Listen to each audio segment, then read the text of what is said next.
है कि इंडिया की जो पहली ओवरसीज मिलिट्री बेस है वो भी सेंट्रल एशिया में है, ताजिकिस्तान में। तो अभी जो ताजिकिस्तान और किर्गिस्तान के आपस में इनकी बाउंड्रीज भी मिलती हैं, और ताजिकिस्तान जो है वो भी चाइना के साथ उसका बॉर्डर है। पाकिस्तान के साथ भी कहा जाता है थोड़ा सा, वो हान की एक पट्टी के साथ वो है, लेकिन हमारा डायरेक्ट उस तरह उनके साथ बॉर्डर नहीं मिलता, लेकिन वो थ्रू चाइना। सो अब किर्गिस्तान और ताजिकिस्तान की वैल्यू को समझें, और ये दोनों चाइना के नेबरिंग कंट्रीज हैं।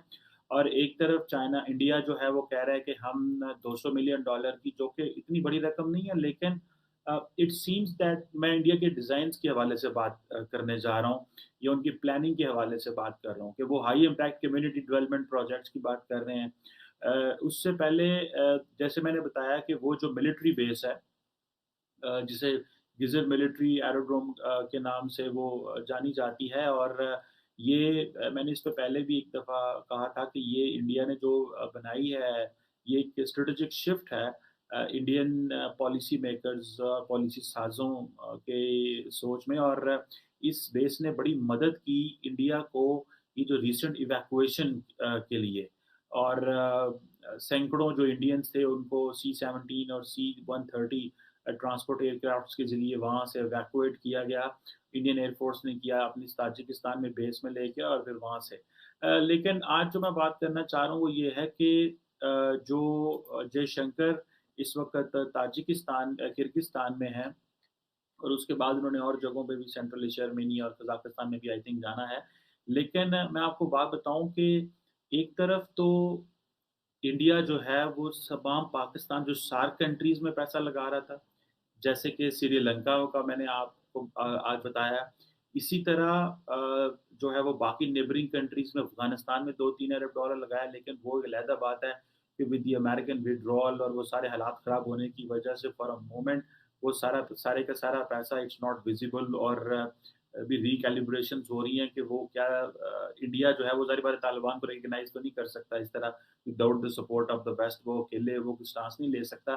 लेकिन for a moment India has this soft power कि जो तालिबान हैं उन्होंने, वो जो सैनिक जई बैठे हुए हैं कतर में, उन्होंने रिक्वेस्ट की इंडियन एम्बेसडर जो कतर में हैं उनसे मिलने के लिए, because they understand that, because Taliban को पैसा चाहिए, तो उन्होंने वहाँ पे, they understand India will have the money when they will ask, और जब चीज़ें बेहतर होंगी। सो अफगानी जो है वो तालिबान से वो कनेक्शन, तालिबान जो है वो इंडिया से वो कनेक्शन रखना चाहते हैं। मुझे पता चला कि, और मैं जब इसको टूर को फॉलो करने की कोशिश की जयशंकर साहब की, तो पता चला कि टेली मेडिसिन सेंटर्स उन्होंने बनाए हुए हैं किर्गिस्तान में, जिसके ज़रिए वो सेंट्रल एशिया के और किर्गिस्तान के लोगों के, और ख़ासकर वो उन्होंने विलेजेस में ज़्यादा बनाए हुए हैं। और उसकी वजह से ये एक और मज़ीद टेली मेडिसिन सेंटर्स खोले जा रहे हैं। इससे पहले इंडिया ने ये जो टेली मेडिसिन सेंटर्स हैं, ये अफ़गानिस्तान में भी खोले थे, और जिसकी वजह से बहुत सारे जो लोग थे वो they were getting incentive. So India is trying to establish its footprint, जो कि obviously is a very, very challenging for Pakistan. Pakistan को इमीडिएटली जो चीज़ करनी चाहिए वो डेवलपमेंट प्रोजेक्ट्स पे काम करना चाहिए, उनको मटीरियलाइज़ करना चाहिए। हम बहुत पुराना, मतलब मेरे तो कान पक गए हैं सुन-सुन के इस चीज़ को, कि जी पाकिस्तान जो है वो सेंट्रल एशियन ममालिक के साथ हमारा फ़लाँ गैस प्रोजेक्ट चल रहा है, कासा 1000 चल रहा है, फ़लाँ चल रहा है, ये चल रहा है, वो चल रहा है, लेकिन it has never been materialised, and we have been waiting for that, because Afghanistan की जो सिचुएशन है, लॉ एंड ऑर्डर बड़ा अजीब किस्म का था। प्लस ये है कि पाकिस्तान क्योंकि अब एससीओ में, शंघाई कोऑपरेशन ऑर्गेनाइजेशन में भी है, इंडिया भी वहाँ मौजूद है, तो पाकिस्तान की जो इंगेजमेंट है, चाइना और Pakistan both having that close cooperation with the central Asian states, India believe कि वो मल्टीलैटरल फोरम्स के ज़रिए भी इनके साथ एंगेज हों, और जो बायलैटरल प्लेटफॉर्म्स हैं उनके ज़रिए भी सेंट्रल एशियन ममालिक के साथ एंगेज हो।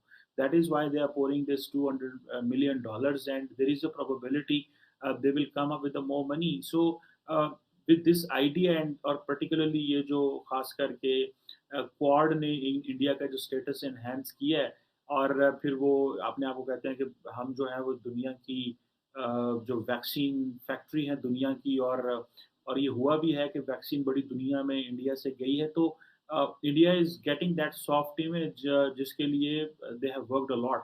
لیکن ہمارے لیے چیلنجز مزید بڑھتے جائیں گے کیونکہ ہمارے لیے یہ ہے کہ ہم آج تک رشین پریزیڈنٹ کا ٹرپ بھی پاکستان نہیں کروا سکے.